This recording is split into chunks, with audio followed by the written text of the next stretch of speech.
Ya, kalau selama ini pernah ada yang nggak boleh diomongin. Nah, ini baru kita bicara hadisnya gitu ya. Bismillahirrahmanirrahim. Hadis dari Imam Bukhari ya. Wa an Aisyah, dari Sayyidah Aisyah radhiyallahu anha, semoga Allah meridai beliaunya. Qalat, beliau berkata, qala bersabda Rasulullah sallallahu alaihi wasallam, ya Rasulullah sallallahu alaihi wasallam, la tashubbul amwat. Ya, perhatikan ya. Jadi la tashubbul amwat. Janganlah kalian mencaci maki orang yang telah meninggal dunia. Ya jelas ya, cara hadisnya cukup jelas ya. La tashubbul amwat, jangan kalian mencaci maki orang yang telah meninggal. Kenapa? Fa innahum, karena sesungguhnya dia qad afdha, sungguh telah ya, ilama qaddama ya, sungguh telah menerima balasan terhadap apa yang telah mereka perbuat.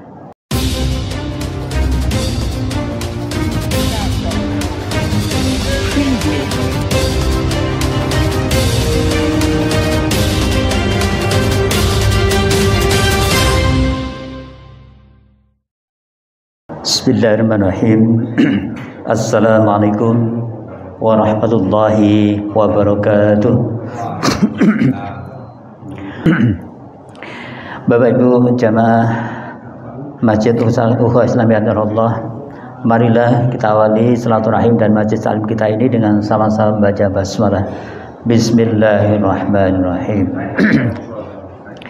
Bapak Ibu yang Allah, maka tentunya tiada kata paling indah dan tiada ungkapan yang luar biasa kecuali rasa syukur kita kepada Allah SWT, zat yang telah berikan kenikmatan bagi kita semua, nikmat iman, nikmat Islam, nikmat kesempatan. Di mana pada malam hari ini lagi-lagi kita diberikan satu kesempatan untuk dihadirkan di tempat yang mulia bersama orang-orang mulia dalam rangka mengkaji kitab yang mulia yang insya Allah pasti dicatat Allah sebagai satu pahala kemuliaan, dan semoga ini menjadi sebab Allah akan kumpulkan kita semua bersama dengan keluarga kita di tempat yang mulia, yakni surganya Allah Subhanahu wa taala. Allahumma amin. Maka tentunya salawat dan salam malah senantiasa kita haturkan pada junjungan kita, kasih kita Allah dan kita Nabi Allah Muhammad sallallahu alaihi wasallam beserta keluarga, sahabat dan para pelajar jalannya, dan semoga Allah menetapkan kita sebagai orang senantiasa istiqomah mengikuti sabila. Allahumma amin. Jadi Bapak Ibu Allah, malam hari ini kita ada di malam terakhir nih di bulan Maulid ini. Insyaallah besok tanggal 29 Maulid, berarti tanggal terakhir di bulan Maulid. Maka tentunya sempatkan satu hari ini untuk senantiasa terus mengingat Rasulullah dengan cara dengan cara apa? Terus senantiasa membaca sirah Rasulullah gitu ya. Salah satu yang beliau ajarkan kepada kita terkait dengan cinta gitu ya. Jadi untuk mengawal ini saya coba bicara terkait dengan cinta gitu ya. Tentunya cinta yang sesuai dengan apa yang diharapkan oleh keimanan kita ya. Ternyata di sini ada beberapa level ya yang sesuai dengan sasarannya gitu ya. Yang pertama yakni cinta kita kepada dunia gitu ya. Dunia ini bisa berupa barang, bisa berupa jabatan, bisa berupa keluarga dan sebagainya. Pokoknya semua dunia ya. Itu adalah cinta dalam bentuk keimanan, itu merupakan sebuah kecenderungan. Artinya boleh gitu ya. Artinya boleh kita memiliki keluarga, boleh kita ingin menggait sebuah jabatan, itu boleh. Ya, bahkan kita ingin memiliki satu harta yang banyak, itu juga boleh. Ya. Tetapi lagi-lagi kecintaan yang kita miliki sebagai orang beriman itu sebatas sebatas kecenderungan. Yang tentunya bentuk kecenderungan ini kita wujudkan dalam bentuk kemanfaatan. Jadi artinya Bapak Ibu Allah, saat jenengan ditakdirkan Allah punya jabatan yang cukup gitu ya, maka itu dimanfaatkan untuk kemaslahatan diri, keluarga maupun orang-orang yang dalam naungannya. Begitu juga punya harta ya dan sebagainya gitu ya. Artinya di sini yakni bagaimana kita senantiasa memiliki cinta pada harta dan dunia itu dibolehkan, karena itu bentuk sebuah kecenderungan atau fitrah sebagai seorang manusia, tetapi lagi-lagi untuk dimanfaatkan gitu ya. Kemudian level berikutnya adalah cinta kepada sesama manusia tanpa kecuali ya. Artinya cinta kepada sesama manusia tanpa kecuali, maksudnya tidak harus orang muslim, non muslim termasuk di dalamnya ini.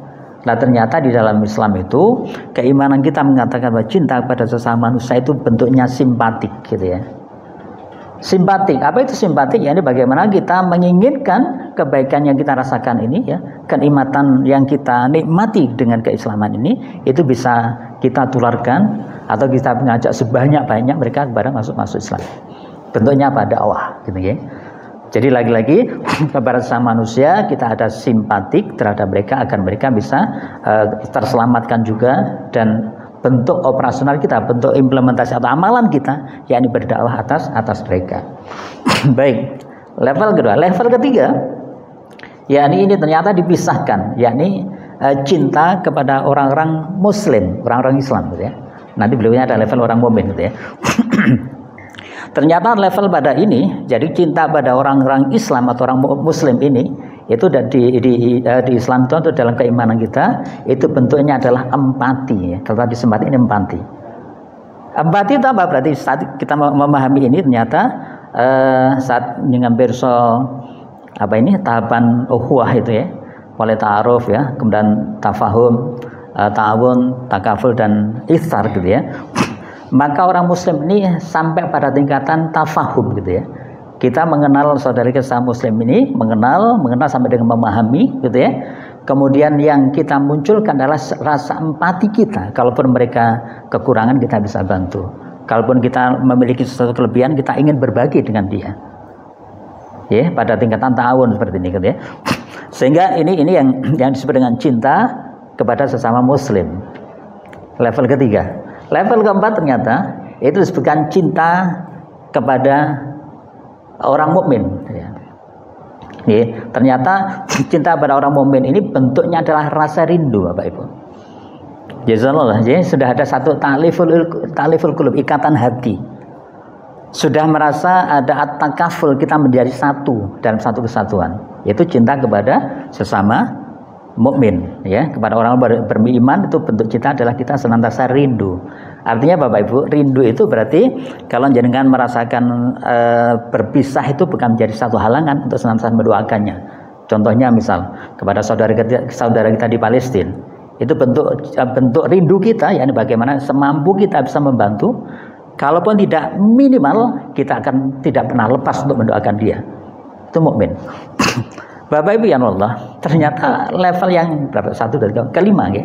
Kelima berikutnya adalah cinta kita pada Rasulullah dan Islam. Itu jadikan satu.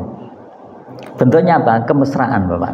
Subhanallah ya. Jadi begitu indahnya Islam ini mengajarkan kepada kita ya, kepada Rasulullah kita dituntut cinta kita dalam bentuk sebuah kemesraan. Jangan bersob ya, Mbak. Yang namanya mesra itu yakni bagaimana kita ingin senantiasa dekat dengan yang kita mesrai, senantiasa ingin memberikan yang terbaik buat yang kita cintai, bahkan senantiasa melayani bahkan pada yang kita cintai. Puncaknya Bapak Ibu, cinta kita pada Allah Subhanahu wa taala. Bentuknya apa? Yakni kita mengabdi. Sallallahu ya. Jadi cinta itu sehingga jangan dibalik. Jangan dibalik nggih, artinya kepada dunia kita mengabdi, itu salah gitu ya. Jadi Islam kita dia mengajarkan seperti itu. Ya, atau sebaliknya kepada non muslim kita mesra, tidak boleh gitu ya. Jadi kemesraan hanya kita berikan pada Allah, Rasulullah dan Islam, agama Islam ini. Jadi salam telah sebagai pendahuluan terkait dengan cinta. Monggo. Ya.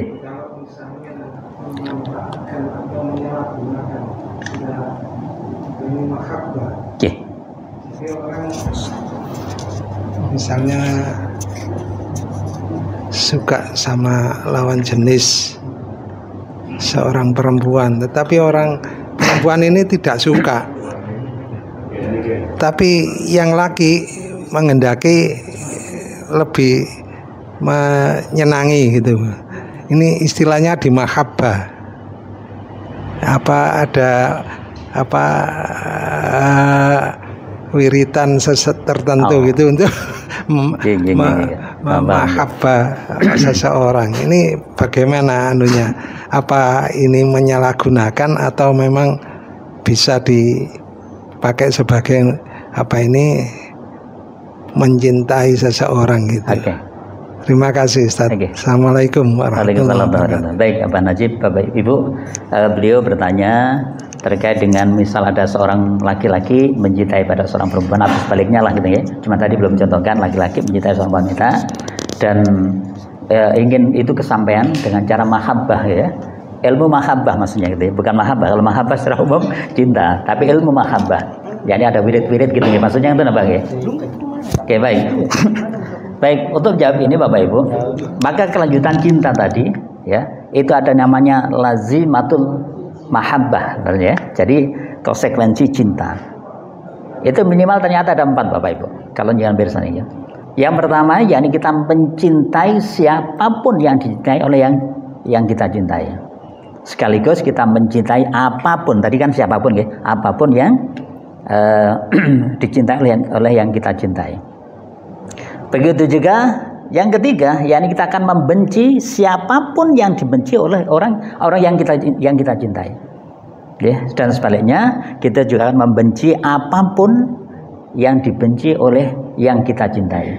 Artinya Bapak Ibu, kalau lagi kita bicara Allah ya yang kita cintai gitu ya, maka saat kita bicara siapapun ya, kita akan mencintai siapapun yang dicintai oleh kekasih kita, dalam ini Allah misalnya ya, maka saat Allah mencintai para rasul ya kita mencintai para rasul.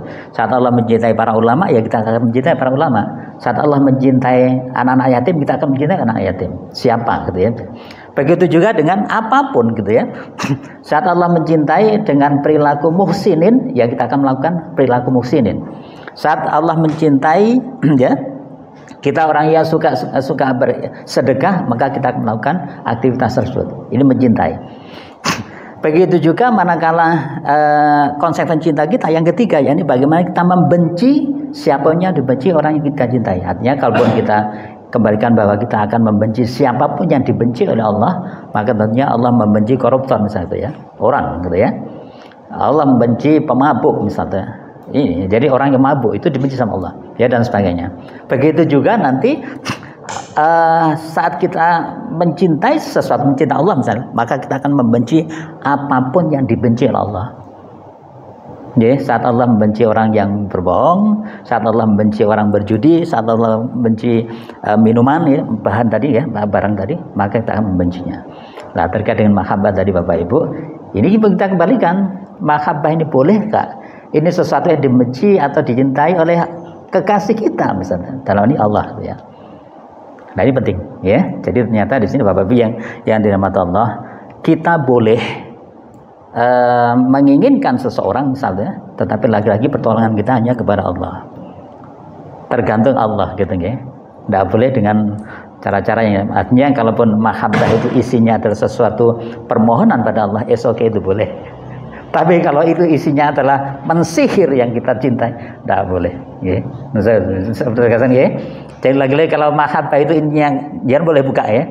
Mahabbah itu intinya adalah bagaimana itu doa-doa pada Allah agar dia bisa mencintai kita atau kita mencintai dia, boleh.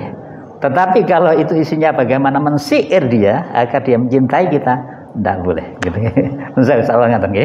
Baik, ngaten. Lakukan. Tadi tingkatan tadi. Dalam surat Al-Buruj itu ada istilah bil mu'minina zuhud. Ya. Sudah mukmin zuhud lagi. Itu ada pada tingkatan keberapa itu? Ya. Dan apa makna zuhud di dalam seorang mukmin? Ya. Betul Ustaz. Ya, baik. Jadi bil mu'mina bil zuhud ya. Jadi mukmin yang zuhud. Jadi itu pada tingkatan pertama nun sewu. Mukmin dulu. Kita bicara secara pribadi, personal dan pribadi yang mukmin. Siapa yang kemarin kita pahami ya, yakni mereka tasdikon bil qalbi wa iqrarun bil lisan wa amalun bil arkan. Hati, lisan dan perbuatannya sama. Ditambah lagi mukmin ini zuhud. Yang semestinya menurut saya zuhud itu sudah menjadi salah satu karakter mukmin, Bapak. Ya, walaupun pada tingkatan berikutnya mestinya yang harus zuhud adalah muttaqin. Tapi oke lah. Kita bicara bahwa ini mukmin zuhud lagi, maka dia masuk pada level yang di atasnya Bapak Ibu. Kemarin kita sempat bahas ya. Jadi muslim, mukmin, berikutnya apa? Persona yang ketiga, muhsin, kemudian mukhlis dan mutakin. Karena itu ya.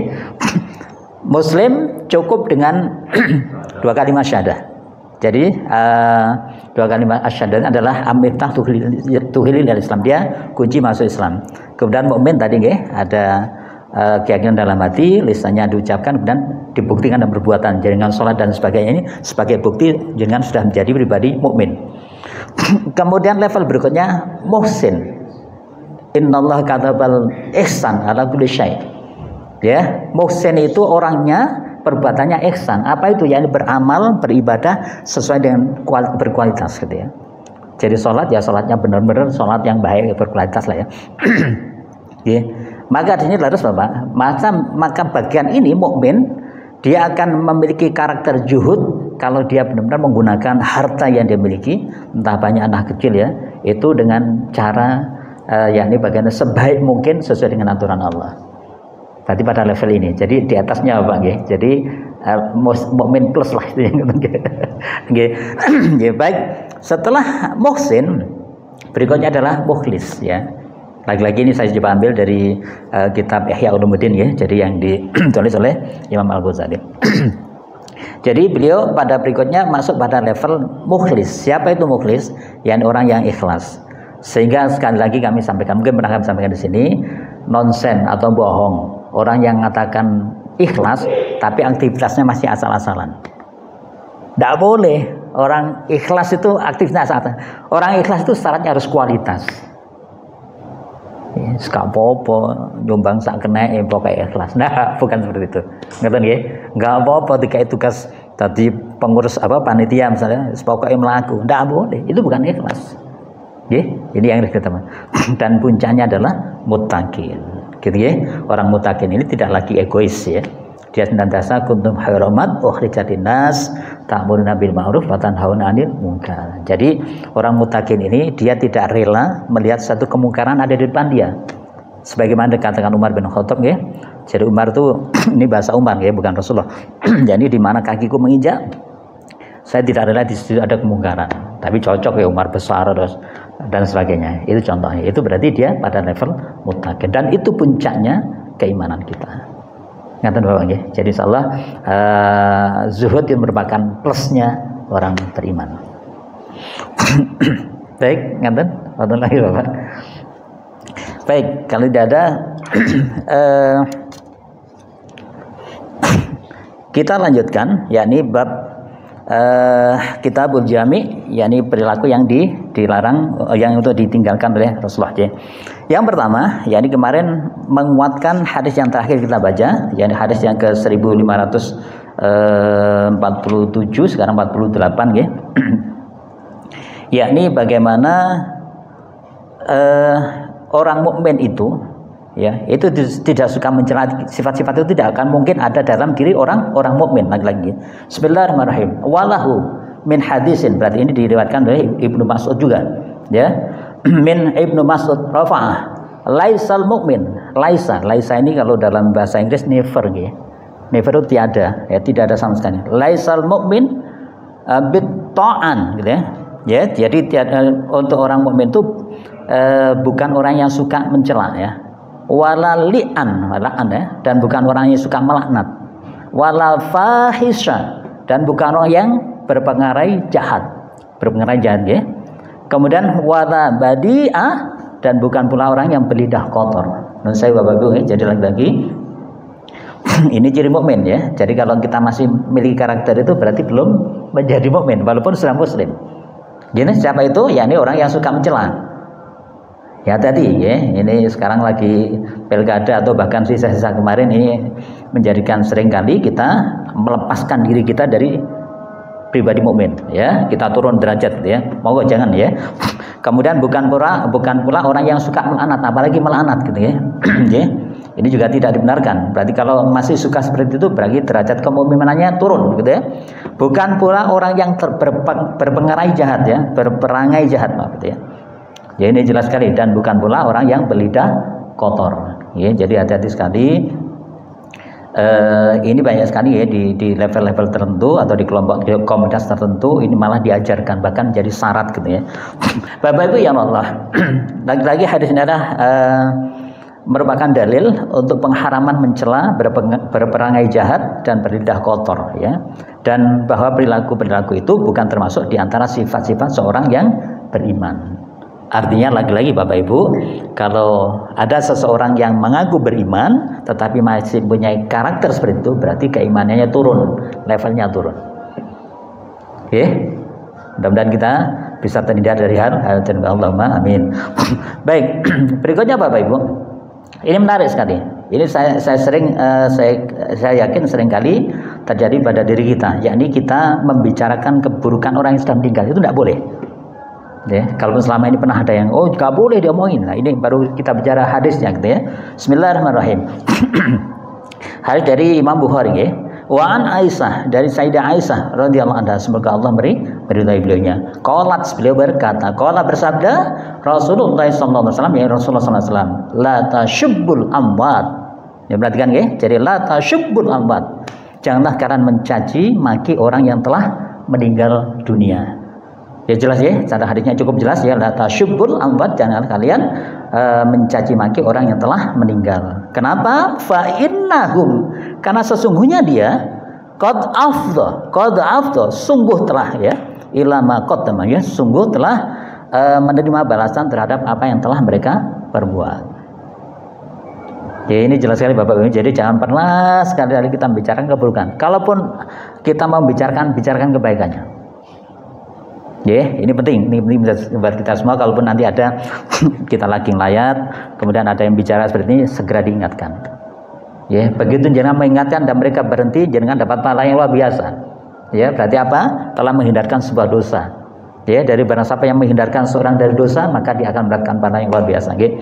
Jadi hal seperti ini Bapak Ibu, saya berharap jadi dari majelis ini muncullah kita sebagai pribadi yang tidak abai terhadap kemaksiatan. Gitu, ya? Ini saya berharap seperti itu.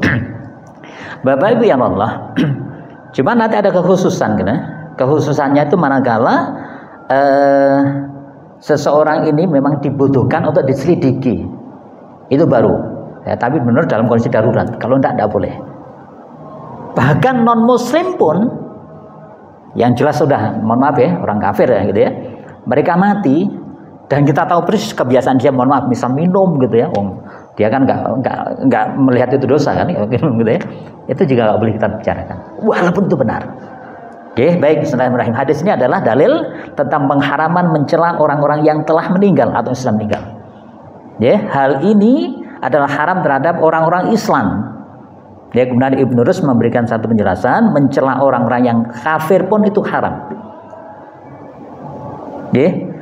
Adapun ya terhadap orang-orang beriman, maka hal itu haram kecuali ini saya, jika ada sesuatu keadaan darurat yang mengharuskannya. Mohon maaf, misalnya ini mati ya, ini mati. Kemudian ternyata sebelum mati dia sempat berzina dengan anak seorang laki-laki, anak laki-laki seorang perempuan lah. Ini kan sebenarnya zina sudah nggak boleh dibahas karena dia mati ya. Tetapi itu boleh diungkapkan karena untuk memahami akan kejelasan daripada si wanita yang hamil tadi. Itu contoh, misal itu contoh aja. Jadi artinya itu baru boleh kita ungkap keburukan dia dalam betul-betul dalam kondisi darurat. Kalau tidak, nggak boleh. Oke, Bapak Ibu Allah, maka ini penting bagi kita semua untuk senantiasa menjaga di masyarakat ya, agar itu tidak sampai ke hal tersebut. Baik, Bapak Ibu, hadis berikutnya ini menarik sekali. Ya, yakni misal jenengan dipercaya oleh ada dua orang. Ya, jenengan dipercaya oleh si A sama si B. Si A cerita terkait dengan si B. Ya, ada sesuatu yang si A ini nggak suka dengan si B, disebutkanlah. Si B cerita pada jenengan pula terkait dengan si A. Artinya jenengan dapat cerita, istilahnya kalau kita bicara data primer ya, dari sumbernya langsung A dan si B. Jadi si A bicarakan si B, si B bicarakan si A. Kemudian jenengan menjadi orang latah gitu namanya, atau tidak bisa dipercaya lah, atau orang yang tidak amanah. Ceritanya si A jenengan ceritakan ke B, ceritanya si B jenengan ceritakan ke A. Yang itu akhirnya menimbulkan perpecahan atau permusuhan di antara mereka. Itu dosa besar di orang yang mendapatkan cerita tadi. Baik, dan itu menjadi satu hal yang mengharamkan orang seperti ini untuk masuk surga. Pernah dengarkan tuh Pak? Saya pikir sering ya, sekarang ya. Orang disebut benar dipercaya si A cita beliaunya gitu kan, karena dianggap mungkin orang yang bijak lah gitu. Ini si B tidak, itu cerita no. Itu ternyata menjadi sebab haramnya orang seperti bukan kita ya, orang kita masuk surganya Allah. Baik, bismillahirrahmanirrahim. Hadis yang 1550 ya. Wa an Hudzaifah, dari Hudzaifah radhiyallahu anhu, semoga Allah meridai. Beliau berkata, qala bersabda Rasulullah sallallahu alaihi wasallam, Rasulullah sallallahu la yadkhulul jannah, yang perhatikan ya, la yadkhulul jannah, tidak akan masuk surga. Ya, walaupun menggunakan la ya, ini la itu nanti bisa bermakna satu ketika bisa masuk surga lah, tapi di sini la yadkhulul jannah, tidak akan masuk surga. Siapa itu? Qatatun, yakni orang yang suka memfitnah. Muttafaqun alaih. Baik ya, orang yang fitnah ini maksudnya apa? Yakni kemarin sudah kita bahas ya, fitnah itu yakni kita menceritakan sesuatu yang itu tidak dia sukai. Ya, artinya kalau si A cerita ke si B, padahal itu sebenarnya benar si A ini cerita sesuatu terkait dengan si B, tetapi si B kalau diceritain itu nggak suka gitu. Misal contoh gini, si A cerita pada jenengan atau pada kita lah ya, si A cerita, si B loh, dia niku janji-janji meleset misalnya. Si B juga gitu, saya dulu pernah bantu dia tapi nggak tahu terima kasih misalnya. Kemudian ternyata kita yang dapat cerita itu cerita kepada si B, si A lu bilang katanya kamu dulu janji sesuatu lah ya, tidak ditepati. Kita marah. Kemudian si ini cerita kepada si A, katanya si A lo dulu dia pernah kau dibantu tapi nggak terima kasih, misalnya contohnya. Bahkan lebih kejam dari itu. Ya, sehingga Bapak Ibu yang dirahmati Allah, ini disebutkan qatat ya. Qattatun itu adalah orang yang suka mengadu domba ya, yang tadi di mana fitnah tadi, orang yang suka mengadu domba yaitu memberitakan pembicaraan manusia dari satu kepada yang lainnya untuk menimbulkan kerusakan di antara mereka. Hati-hati Bapak ya, hati-hati sekali ya, karena ini diawali dengan layat khulul jannah ya. Bapak biar Allah, lagi-lagi kita berlindung dari Allah dari sifat yang demikian, Allahumma amin. Baik Bapak Ibu yang dirahmati Allah, ini lagi-lagi yang berikutnya terkait dengan marah ya. Ternyata marah itu bisa menahan azabnya Allah. Dan saat kita bicara azab itu bisa dunia dan akhirat. Ya bukan hanya akhirat tapi juga dunia. Ya baik, bismillahirrahmanirrahim. Wa Anas. Ya dari Anas radhiyallahu anhu qala, beliau berkata, qala bersabda Rasulullah sallallahu alaihi wasallam, man kaffa ghadabah. Ya, barang siapa mampu menahan amarahnya gitu ya. Apa yang kita dapatkan kafallah ya, maka Allah ya akan menahan apa yang ditahan anhu dari kamu azabah, yakni azabnya dari dirimu. Jadi kalau kita perhatikan kafallah, Allah akan menahan ya apa anhu dari kamu apa azabah, yakni azabnya Allah. Ya, jadi Bapak Ibu lagi-lagi yang perlu kita cermati, azab lagi-lagi dunia dan akhirat ya. Kalau siksa jelas akhirat, tapi azab ini dunia dan akhirat.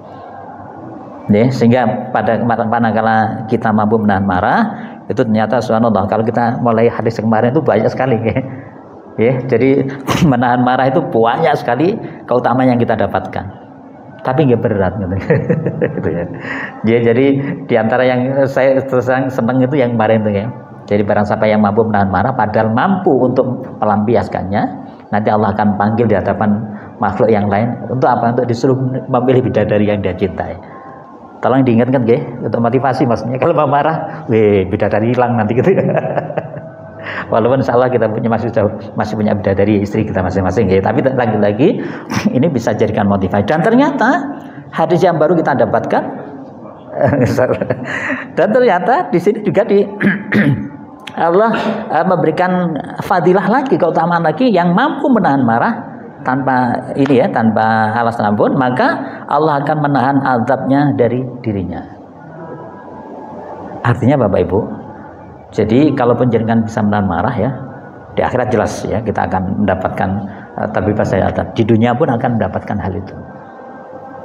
Jenengan pernah jumpai nggih. Ada orang apa istilahnya, orang yang ingin merusak lah gitu ya. Itu rumah 1, 2, 3 kena ya. Bismillahirrahmanirrahim. Jadi rumah 1, 2, 3, 4 kena, rumah kelima tidak kena, rumah keenamnya dulu. Jadi ada kalangan orang yang merusak rumah lah itu ya. Ternyata orang yang ini, yang ke rumah kelima ini, itu pemiliknya orang-orang yang suka menahan marah. Ini azab ya, yang bisa dihindarkan Allah karena mampu menahan marah gitu ya. Hadis riwayat Tabrani dalam kitab Al-Awsat ya. Dan bukan hanya itu Bapak Ibu ya. Ini juga dikuatkan dengan walau syaitun, ya, dikuatkan dengan satu penguatan min hadisin Ibnu Umar inta Ibnul Abid Dunya. Jadi dikuatkan oleh beberapa sahabat yang lain, yaitu Ibnu Umar, bahkan Ibnu Abid Dunya itu ya. Baik Bapak Ibu Allah, hadis ini lagi-lagi penjelasannya adalah dalil tentang keutamaan menahan marah dan mengekang diri dari memperturutkan sesuatu yang menyebabkan kemarahan. Saya ulang lagi ya. Jadi hadisnya adalah dalil keutamaan menahan marah dan mengekang dirinya dari memperturutkan sesuatu yang menyebabkan kemarahan. Artinya Bapak Ibu, yang pertama jelas ya, kita menahan marah. Yang kedua ini, saya ibu-ibu ya, ibu-ibu, saya kenapa sampaikan ke ibu-ibu? Jadi jangan hati-hati kalau mau melontarkan sesuatu yang itu bisa menyebabkan suaminya marah. Itu penting. Berarti itu harus dihindari.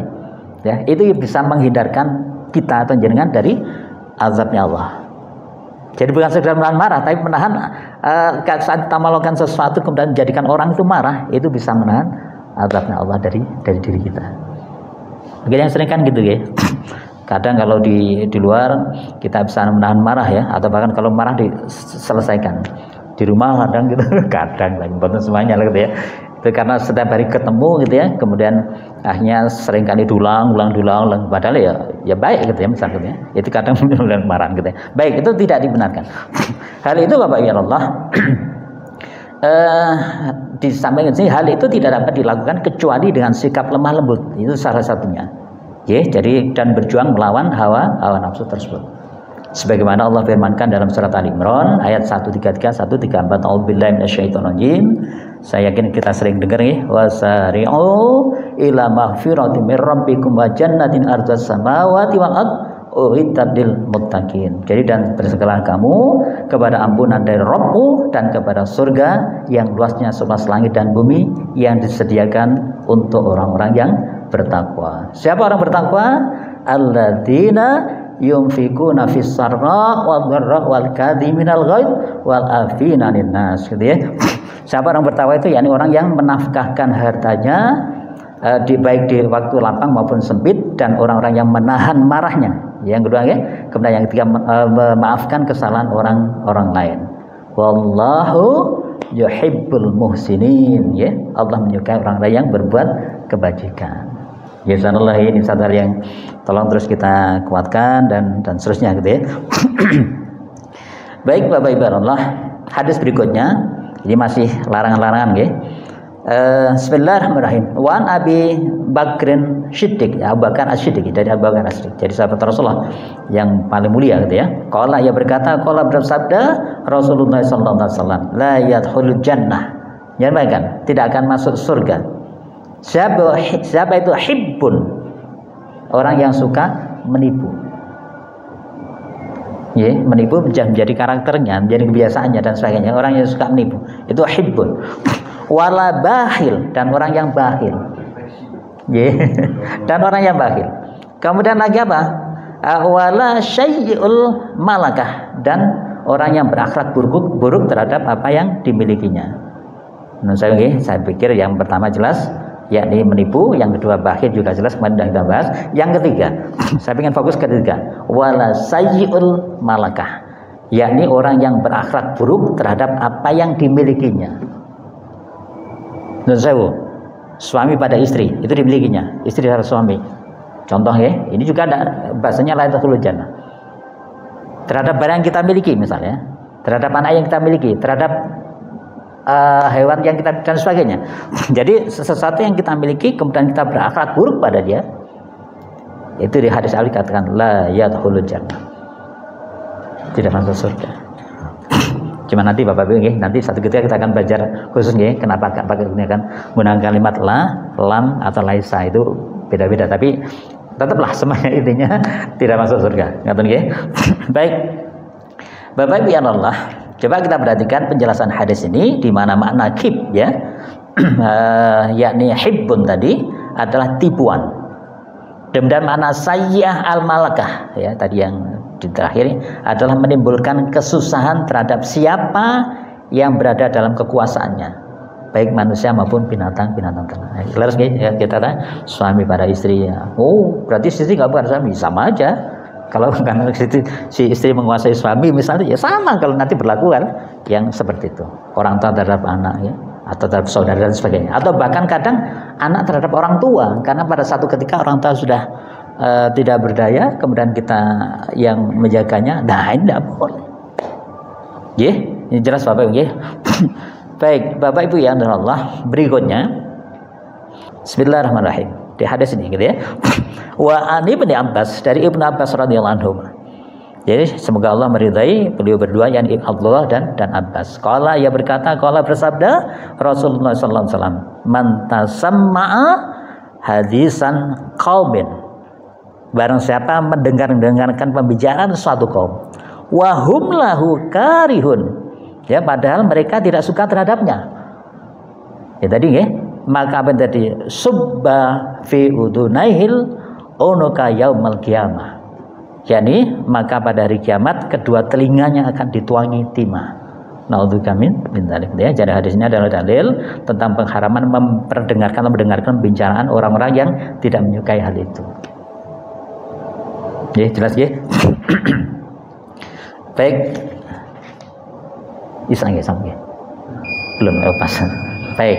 Untuk mengakhiri ini, Bapak Ibu, ini ada satu nasihat yang sangat menarik dan saya yakin ini bisa sebagai pegangan kita selepas ini. Bismillahirrahmanirrahim. Hadis ke 1555. Wa an Anas, dari Anas radhiyallahu anhu qala, ia berkata, qala bersabda Rasulullah sallallahu alaihi wasallam. Apa yang disabdakan Rasulullah? Tuba liman saghalahu aibuhu an uyubin nas.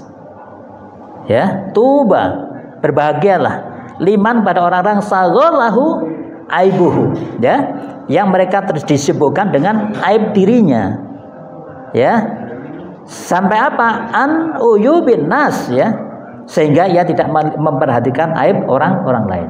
Ya, sama lagi Bapak Ibu, ya, hadis terakhir, berbahagialah orang yang tersibukkan dengan aib dirinya sehingga ia tidak memperhatikan aib orang lain. Ya, baik, ini penjelasannya Bapak Ibu. Tuba adalah bentuk masdar dari kata tayyib. Ya. Jadi ini lebih merupakan satu baik yang spesial gitu ya. Jadi lagi-lagi baik yang spesial atau merupakan nama salah satu pohon di surga gitu ya. Tuba tadi. Di mana jika seseorang yang naik kendaraan berjalan pada bayangannya selama 100 tahun gitu ya, itu terhadap tuba tadi ya, kebaikan tadi, maka dia tidak mampu menempuhnya. Hadis ini lagi-lagi adalah dalil tentang keutamaan orang yang sibuk untuk mengoreksi aib-aib dirinya sendiri, kemudian dia menghilangkan atau mengenalkan serta mengabaikan aib-aib orang lain. Sama lagi Bapak Ibu, hadis ini adalah dalil tentang keutamaan orang-orang yang sibuk untuk mengoreksi aib-aib dirinya sendiri, kemudian dia menghilangkan atau mengenalnya serta mengabaikan aib-aib orang lain. Walaupun dia tahu, ya, karena orang yang mengingat aib orang lain maka dia akan lupa terhadap aib dirinya sendiri. Semoga kita masuk orang-orang yang senantiasa memperhatikan diri kita dan lupa terhadap aib orang-orang lain. Allahumma amin. Saya mohon maaf, ihdinas shiratal mustaqim, billahi taufiq wal hidayah. Wassalamualaikum warahmatullahi wabarakatuh.